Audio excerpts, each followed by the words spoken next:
So to kick this joint off, I'm spinning my client in a full 360 just so you can see what I'm working with, what type of canvas I'm working with. I'm very happy to bring this video to you guys today. So right here, I'm going to start my first initial guideline, a 1/4 of an inch above the ear. As you guys can see, the part is right there. I didn't put the part in this client's head. He did that himself. So my objective is just to fade around it and give it some type of illusion, not a 3D illusion, but just make it pop a little better, because whoever did it, the part, it isn't bad, it could be salvaged, but it just wasn't my doing. I just want to let you guys know that through the door. But as you guys can see, I have the BG59 Babeless clippers right here without the gold blade. Personally, to me, the gold blade is terrible. I hate the gold blade, but I'm not here to change anyone's perspective on the gold blade. I'm here to just let you guys know how I feel about the gold blade.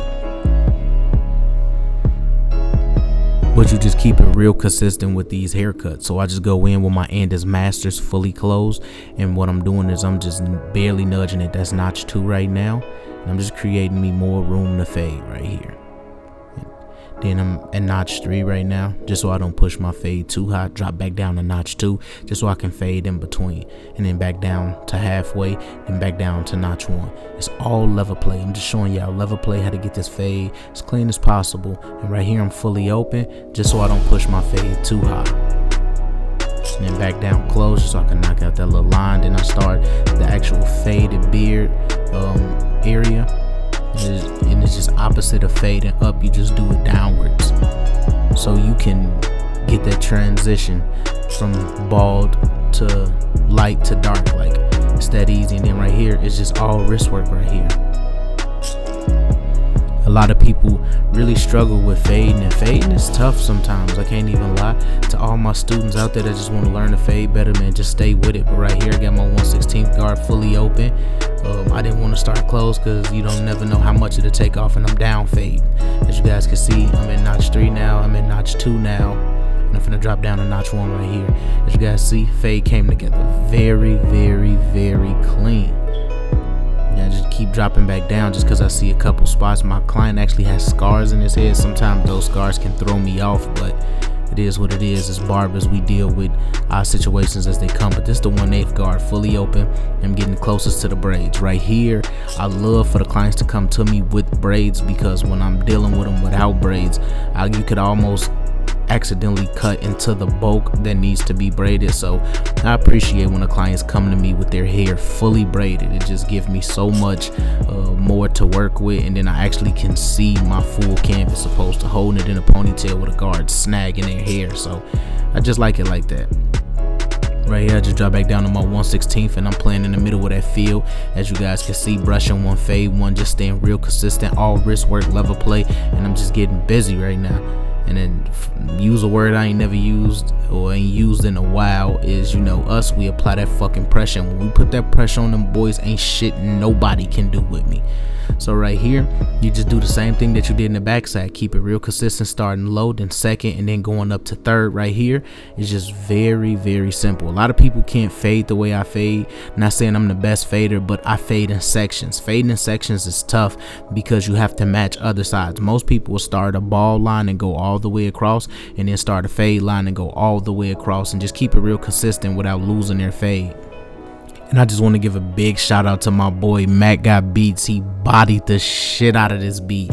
So right here, we just gonna keep it real consistent with that 1/16 guard, and that's fully closed, and I'm just barely hitting that line, just so I don't push my guideline too high. As you guys can see, I'm always playing in the field, and then right here, I'm just slowly opening my lever. As you guys can see, I'm just working around the fade, trying to get everything as even as possible to match my client's left side of his head. And I'm fully open right now, and I'm just playing in that field, just keeping that joint real consistent.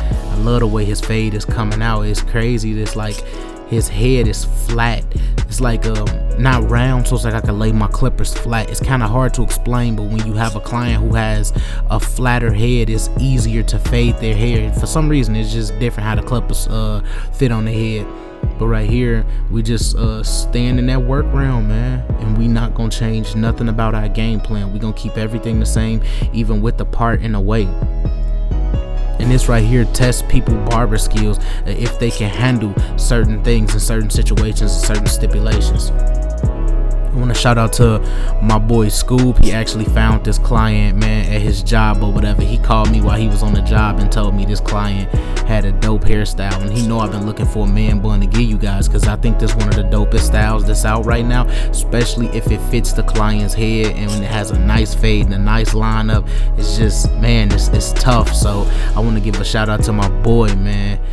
This was a brand new client, never cut his hair before anything, and I'm proud of how this came out, man. And I hope YouTube and I hope you guys and the fans, I hope a lot of y'all love this video. I hope y'all watch this video multiple times, because I really feel like I dropped jewels in this video for you guys. I ain't gave you guys this much information since my clipper video that recently came out, but we back on these haircuts. So like I'm saying, you just got to keep it real consistent. All these fade rims, don't ever really overwork the fade, let it come natural. As you guys can see, I'm just doing level play and I'm brushing one and fade one just so I know where I'm at. As you guys can see, I didn't fade all the way up. I still kind of kept it dark towards the top of the design. And when you keep it dark towards the top of the design, it creates that type of illusion about the design. It's real dope. And then all my fans know, if you watch my videos faithfully, I ain't gonna say I hate designs, but designs never been my thing, because I don't feel like designs define a barber. Like, I take a barber who can do clean lines and a fade over a barber who can only really design and average with haircuts. Like, I feel like at the end of the day, design's gonna always be out there because it's always somebody who want them. But at the end of the day, ain't nothing better than a clean fade and a clean lineup. So right here, we go in with them Babeless FX 673s just to go ahead and knock that bulk off that lineup. Not knocking too much bulk off the lineup, then we just go in with them BG59s and I just go ahead and hit that lineup. Now, one thing my client did do, he tried to line himself up, so in the corner of his hair right here, you can tell it's like a spot missing, as you guys can see right there. But I'm not gonna push the side back to match that, because then that'll be considered a pushback. That's what color enhancement is for. Whenever a client mess up their hair, yeah, you can charge more, but at the same time, you got products that can fill in those. Dr. Fill In does that. Kiss Expressions does that. So that's what my channel was about, and I'm so glad that he just nicked that corner like that, because I can show y'all how to cover it up perfectly with color enhancement. Like, everybody got this bad stigma around color enhancement. I feel like if you still in that realm, you a goofy and you a clown, because you ain't gonna make no real money. You can't tell me it's a barber out here that who just doing regular haircuts that's making more money than barbers who doing it all and using color. When you use color, you can maximize your dollar. It ain't always about the money, but if you can get a client the best look that they could ever get, and you can achieve the best look with color enhancement if you do it the proper way, and you can maximize your dollar, meaning it's always a win-win.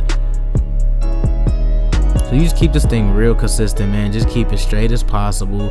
Don't press too hard with your clippers, man. Just always feel it. It's always in that wrist. It's always in the tip of the fingers. People gonna ask, why is the clippers crossed out? As you guys know, I used to be a member of Dynasty Cuts. I'm no longer a member of them. There's no bad blood, I wouldn't say, but at the same time, it's certain things you can't respect about certain people and certain companies, and that's why we the Beam Team, because we gonna shine with or without motherfuckers that tried to bring us down. Right here, we got that Easy Blade shaving gel, and we just gonna go in, we gonna put a tad bit on that design. As you guys know, this isn't my design, but I still want to kind of clean it up for when I actually do the lineup and stuff. You want it to pop a little bit harder, so I'm not gonna stretch it out, I'm not gonna freak it, I'm just gonna keep it consistent. I'm gonna give him exactly what he walked in here with, just cleaned up a little bit more. You always want your client to feel good about everything. He actually liked his own part that he put in himself, so I was like, you know what, I could freak this and stretch it out in certain areas to make it look a tad bit better, but at the same time make him feel better of even approaching his own hair and just keeping it there. So basically, I go in with that Kiss Expressions, as you guys can see, and I'm going in real light with it, because I'm gonna double up with the Dr. Fill In on top of that to give it more of a natural look. As you guys can see, once I hit this side right here, the corner over there, watch how I fill that gap. Look, perfect point, like it was never there. That's the best part about color enhancement, and everybody got this stigma around color enhancement as if it's so bad and this is a villain. People need to wake the fuck up, because it's here. So I'm gonna go in with some Kiss Expressions on my applicant brush and just frame that beard out. After watching this video back plenty of times, I should have did black. It looked like it's black from how close my cameraman is, but that's dark as brown, and I should have went with black due to my client's color skin and his beard. But you know what? At the end of the day, you always got to work with what you have, and I didn't have black. So I just go in with my straight razor and just do a tad bit cleanup work around it. I wish I was able to get that Barber Magic pencil for you guys, but my cameraman wasn't even recording. And right here, I just go in and I do the opposite side using that Kiss Expressions, just framing that joint out. Then I go in with my Dr. Fill-In right here just to give it that more natural look. Because as you guys can see, Kiss Expressions give it this wet type of look, but Dr. Fill-In give it that dry, real hair type look. So this was dope, man. This was just real dope, man, and I'm so happy I'm able to bring y'all 3 videos in a 1.5 to 2 week span. Shout out to all of my TBT fans out there that understand and know that I'm fucking working. Ever since I got out of school, I'm not fully done, but I'm done with this year. I'm giving y'all heat back to back to back to back. I understand, and I'm listening and I'm watching the comments that y'all want me to upload more. There's people out there who feel like I deserve 1 million subs, 500k subs. I deserve that, but you know, we gotta work for it. But right here, as you guys see me, I'm coasting the braids with my clippers. My client, he don't wear a do-rag, he said, so I told him he gotta start wearing a do-rag. His hair isn't messed up, but it's frizzy, so you want to go ahead and knock the frizzes out. And right here, I'm gonna spin them for the A-OK so you can see how we just got down on that thing, lining so straight it could bend a ruler. Let's get this money. What you think, bro? You fuck with it? Hell yeah. Make sure you make them words pop up when you say hell yeah. Yeah, I got you. His retainer was the change up in the kitchen cabinet. Everybody, man, that's your fabulous. Self-made mean you never out here kicking asses. Still hand in hand like they chicken patties. Told you I had you, bro. The world, but you trigger happy. The double R's on. And as you guys can see, this is how you do the man bun haircut in HD with a part. Man, I'm so happy I was able to bring y'all this video. Y'all know what time it is. Hashtag TBT. It's the Beam Team. Let's get this money. So strap the fuck up. So I want to say thank you to all of my loyal subs. If you new, please hit that subscribe button.